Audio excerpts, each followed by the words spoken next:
नमस्कार, मैं हूं पवन त्यागी। केजरीवाल जी केंद्र के अध्यादेश के विरोध में दिल्ली के रामलीला मैदान में एक रैली कर रहे हैं।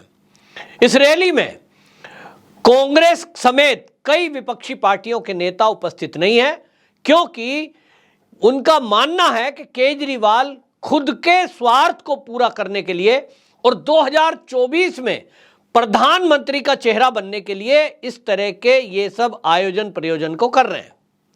अध्यादेश की बात करें तो अध्यादेश केंद्र सरकार इसलिए लाया क्योंकि सुप्रीम कोर्ट ने जो ट्रांसफर पोस्टिंग की पावर केजरीवाल सरकार को दी थी, उसके बाद केजरीवाल सरकार पर जबरदस्ती डराने धमकाने और जबरदस्ती जांच को प्रभावित करने के आरोप दिल्ली के आईएएस, आईआरएस और इन लोगों ने लगाए थे। जो आईपीएस अधिकारी हैं, जो दानिश अधिकारी हैं, उनका कहना यह था कि हम पर प्रेशर बनाया जा रहा है, डराया धमकाया जा रहा है। यहां तक कि गाली गलौज की कंप्लेंट भी मुख्य सचिव और गृह सचिव को हुई।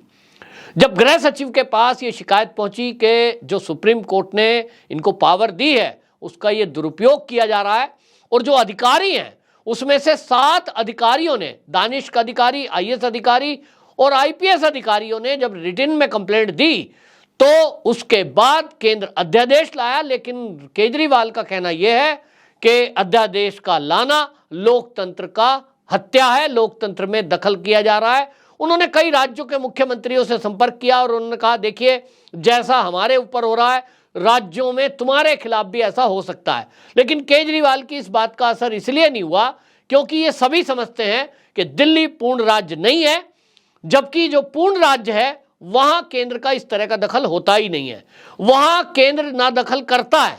आप देखिए, सबसे ज्यादा हालत खराब अगर कहीं हुई तो वो पश्चिम बंगाल में हुई, जहां भारतीय जनता पार्टी के कार्यकर्ताओं की हत्या हुई, उनके घरों को जला दिया गया।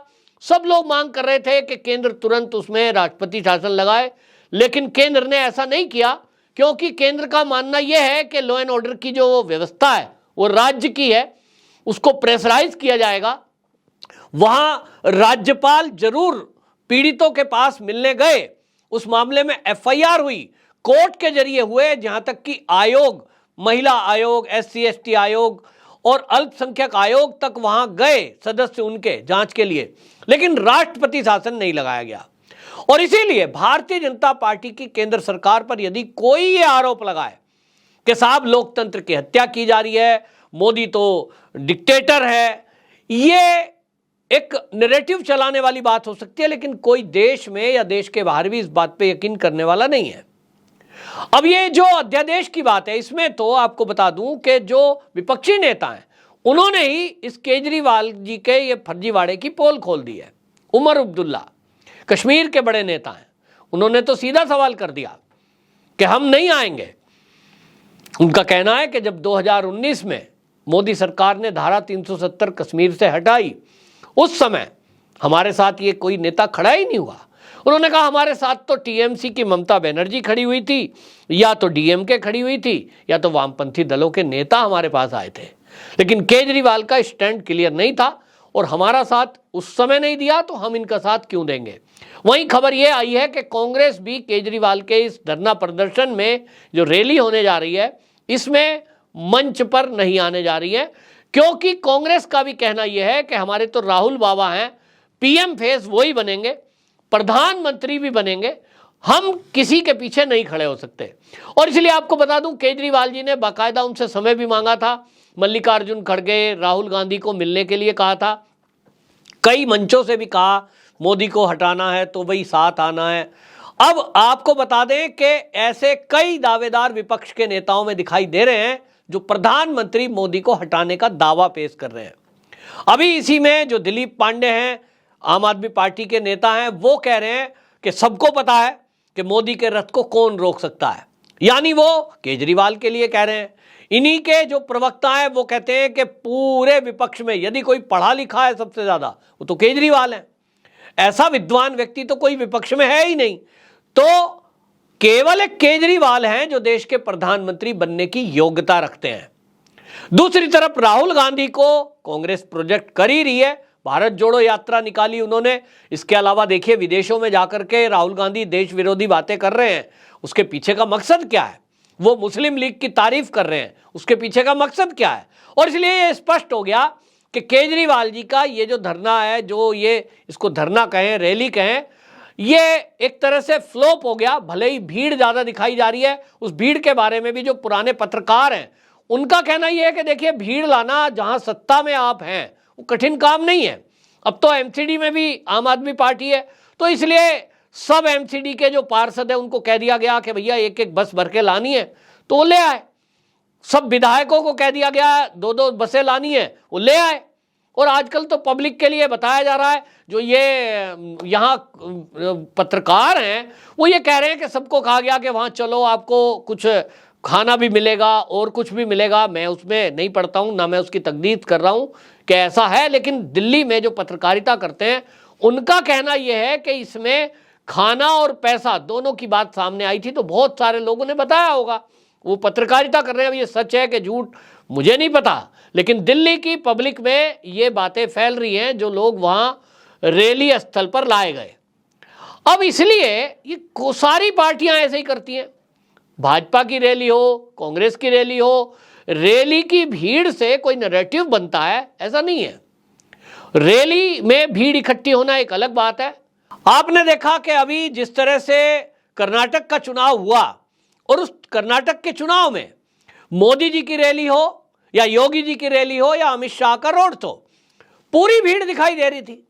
ऐसा लग रहा था कि कर्नाटक में भारतीय जनता पार्टी भारी बहुमत से सरकार बनाने जा रही है। इतना बहुमत आ रहा है, इतनी पब्लिक आ रही है, नतीजा क्या है वो आपके सामने है। तो कोई ये कहे कि भीड़ को देखकर, भीड़ की संख्या को देखकर ये कहा जाए कि पब्लिक पक्ष में है, ये तय नहीं होता। सत्ता में है और सत्ता में होने की ये भीड़ से कोई तुलना नहीं है। हालांकि भारतीय जनता पार्टी के नेता इस पूरे जो ये रैली है इसको देख करके कह रहे हैं कि देखिए अरविंद केजरीवाल जी उसी जगह पहुंचे हैं जहां इन्होंने अंधा का आंदोलन खड़ा किया था और यहीं पे शपथ ग्रहण समारोह भी किया गया था, ये बताने के लिए कि हम बाकियों से अलग है। लेकिन आज हालत क्या है? अरविंद केजरीवाल के इसी मंच पर जहां इनके पुराने साथी कभी हुआ करते थे उनमें तो सब गायब है।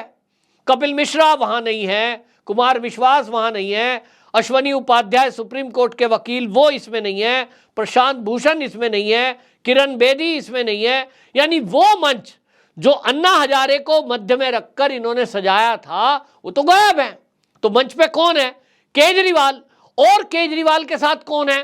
वो लोग जो जिनको ये गालियां देते थे। आपका बीच में अभी भी वो वीडियो पड़ा है जब अरविंद केजरीवाल यहां अन्ना हजारे के आंदोलन में वो लिस्ट पढ़ रहे थे, कौन कौन भ्रष्टाचारी नेता देश में है, हमारी सरकार आई तो इनको जेल में डाल देगी, लेकिन इसीलिए हम आंदोलन कर रहे हैं कि लोकपाल बिल पास करो ताकि इन भ्रष्टाचारियों को जेल में डाला जा सके। और उस लिस्ट में लालू प्रसाद यादव का नाम था। आज उनका बेटा इस रैली में शामिल। वो कहते हैं नीतीश कुमार। नीतीश कुमार का तो कोई भ्रष्टाचार था नहीं, लेकिन ये कहते थे साहब ये इनका साथ दे रहे हैं। अब आप देखिए, इसी तरह शरद पवार का नाम ले रहे थे, कांग्रेसियों की बात कर रहे थे, शीला दीक्षित के बारे में कह रहे थे साहब पूरे भ्रष्टाचार हुए, मेरे पास तो इनकी बड़ी बड़ी फाइल है। लेकिन नतीजा आज उसी कांग्रेस को भी मंच पे लाने के लिए निमंत्रण दिया गया और ये इंतजार में थे कि वो भी शामिल हो। यानी सब एकजुट हो जाएं और वो भ्रष्टाचार सब भूल जाएं, लोकपाल सब भूल जाएं और बस याद रखा जाए तो कुर्सी। और कुर्सी के पाने की कवायद में 2024 में प्रधानमंत्री चेहरा बस केजरीवाल को मान ले, कवायद ये चल रही है। लोगों का कहना यह है, जिस तरह से उमर अब्दुल्ला ने भी कहा है कि 24 के चुनाव को देखते हुए ये सब कवायद चल रही है। विपक्षी नेता भी ये समझते हैं, लेकिन जिस तरह से ये रैली हो या मीटिंग हो इसका नतीजा कुछ निकलेगा ये तो समय बताएगा। लेकिन अभी से ये पता लग गया है कि जिस तरह से कांग्रेस ने इससे दूरी बनाई, जिस तरह से नेशनल कॉन्फ्रेंस ने दूरी बनाई, जिस तरह से और विपक्षी पार्टियां इसमें नहीं आई हैं, निश्चित रूप से जान लीजिए कि सबको समझ में आ गया कि ये केजरीवाल जी का निजी मामला है और अध्यादेश गलत नहीं है क्योंकि वो सुप्रीम कोर्ट के ही कहने पर लिया गया।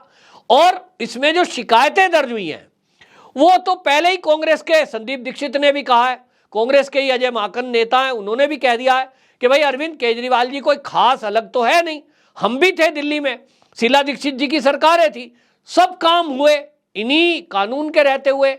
शीला दीक्षित जी के भी पास ये पावर नहीं थी ट्रांसफर पोस्टिंग की।